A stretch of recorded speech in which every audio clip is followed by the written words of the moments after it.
हार्दिक स्वागत अभिनंदन मैं करता हूँ। साथियों, जिस मान्य बहन जी के आज इस जन्मदिन के उपलक्ष्य में हम लोग उपस्थित हैं, सभी माननीय अतिथियों, भारत के संविधान निर्माता डॉक्टर भीमराव अंबेडकर साहब के सपनों को साकार करते हुए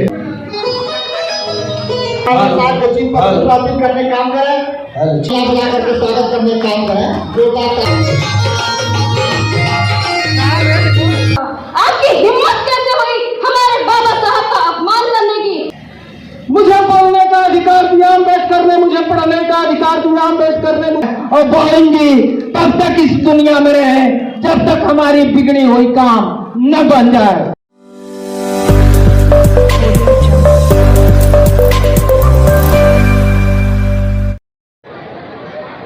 जनपद सोनभद्र के जिला महासचिव डॉक्टर रामोदास चौहान साहब एक कुशल संचालक के रूप में आज अपनी प्रस्तुति दे रहे हैं।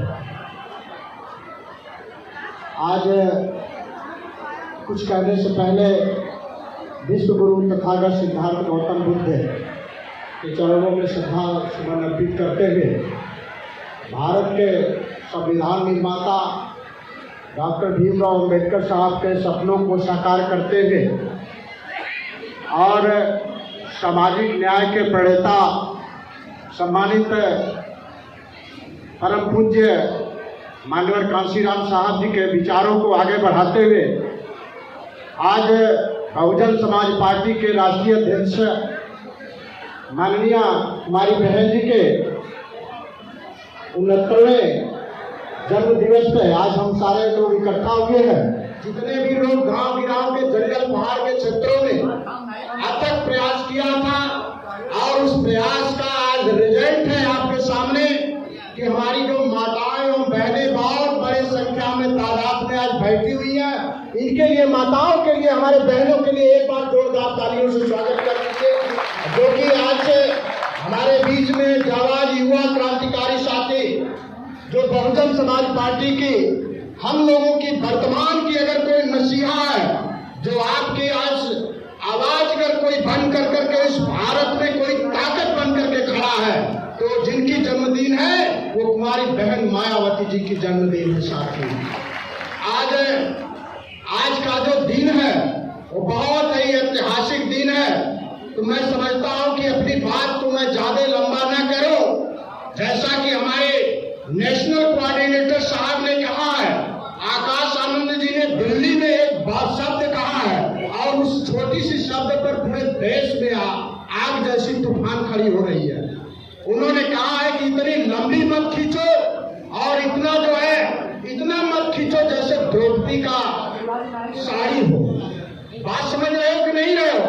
जो सदन में जिनके संविधान पे बनाए हुए संविधान पर जिसके आईपीसी और सीआरपीसी के धारा के तहत पार्लियामेंट का मेंबर चुन करके व्यक्ति गया हो और वह पार्लियामेंट में उसी व्यक्ति के ऊपर कहता है कि अम्बेडकर अम्बेडकर अम्बेडकर अम्बेडकर अगर कहते हो, तो अगर ये काम अगर तुम भगवान के नाम लिए होते तो आज जो है तुम कहाँ पहुंचते, तुम्हारी क्या लाइफ साइकिल होती? वो जो है स्वर्ग जैसे उनकी जीवन लाइफ साइकिल चक्र होता। लेकिन उनके भगवान कौन है? जो पार्लियामेंट में जो ए फार्म और बी फार्म पर दस्तखत कर करके इलेक्शन कमीशन ऑफ इंडिया का जो उनको सिंबल मिला और वो चुन करके गए इलेक्टेड पर्सन होकर के व्यक्ति जिन्होंने कॉन्स्टिट्यूशन का रचना किया, जिन्होंने भारतीय संविधान का गठन किया, और ऐसे व्यक्ति पर बोल रहे हैं कि भगवान नहीं। अब बताओ, इतने जितने हमारे बहुजन के साथी हैं, आपके वर्तमान में भगवान कौन है? डॉक्टर भीमराव अंबेडकर साहब है कि नहीं है? एक बार हाथ उठा करके आप लोग समर्थन करके बताओ। यह इतना हाथ उठा दो कि दिल्ली में बैठे हुए जो पार्लियामेंट के जितने भी 545 जो सांसद है, जो वहां का स्पीकर है, उसके कान में जो रांगा भरा हुआ है, कान के बहरे लोग हो गए हैं, उनके कानों तक आवाज चली जाए, ये डॉक्टर भीमराव अंबेडकर का। और जिस मिशन के लिए बहन कुमारी मायावती जी ने रोड से लेकर के सांसद तक उन्होंने हिला कर रख दिया, डिप्रेशन में पूरी जो है भारतीय जनता पार्टी चली गई थी। उन लोगों की घिटिया बन गई थी कि ये बहुजन समाज पार्टी जब रोड पर चलता है तो चलेगी हाथी, उड़ेगा धूल, न रहेगा पंजा, न रहेगा फूल। साथियों, मैं ज्यादा कुछ नहीं कह करके मैं और कुछ भी कहना चाहता था, लेकिन मैं इतना जरूर कहूंगा कि बहुजन समाज पार्टी बीच में जो 1995 में जो सरकार बनी थी, जो 1997 में जो बहुजन समाज पार्टी की सरकार बनी थी, जो 2002 में जो सरकार बनी थी, वह मिली जुली सरकार थी। उसमें जो चाहते थे आप वो काम नहीं हो पाता था। लेकिन 2007 में आप लोगों को इसी तरह से जब भीड़ उमड़ने लगी तो ये साइन सिम्टम्स है, ये लक्षण है कि 2027 में आप जो है उत्तर प्रदेश आपके हाथ में होगा साथियों, आपके हाथ में होगा। और 2007 से 2012 तक की जब सरकार रही तो उस समय लाइन आर्डर समझ में आ रहा था कि कैसे शासन और प्रशासन चलता है।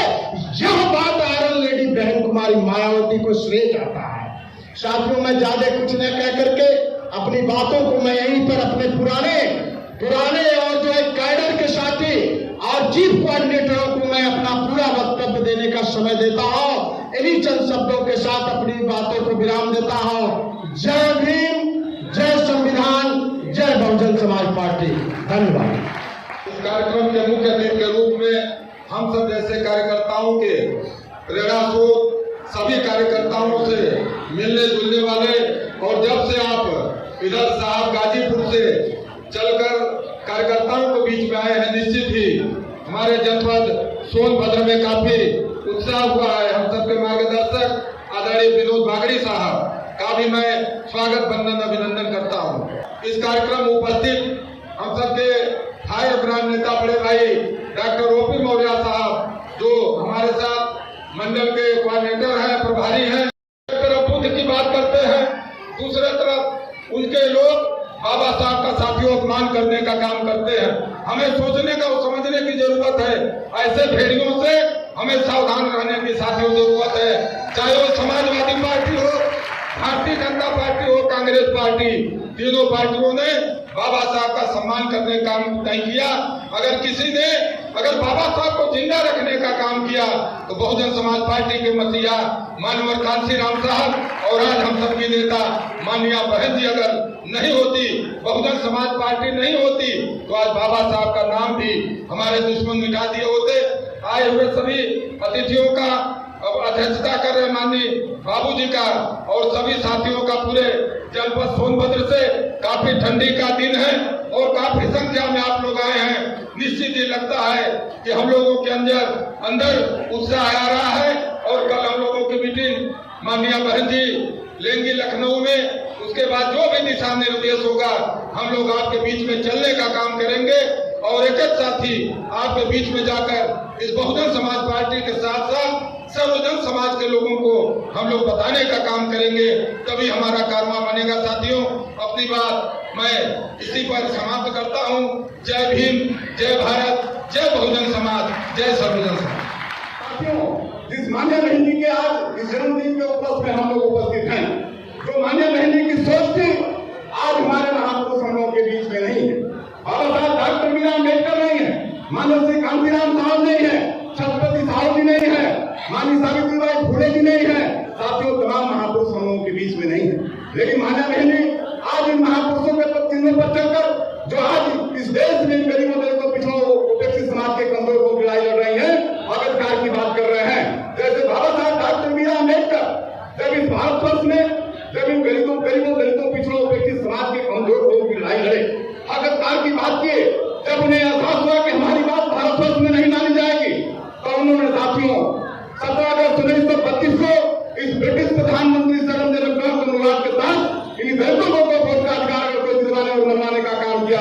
तो बाबा साहब डॉक्टर बीआर अम्बेडकर ने बाबा साहब डॉक्टर बीआर अम्बेडकर जब इन दलितों के लोगों के अधिकार को दिलवाने और मनवाने का काम किए, इस देश के जन जनाब लोगों को पकड़ ली और बाबा साहब डॉक्टर बीआर अम्बेडकर को घेरे जाने का काम किया गया।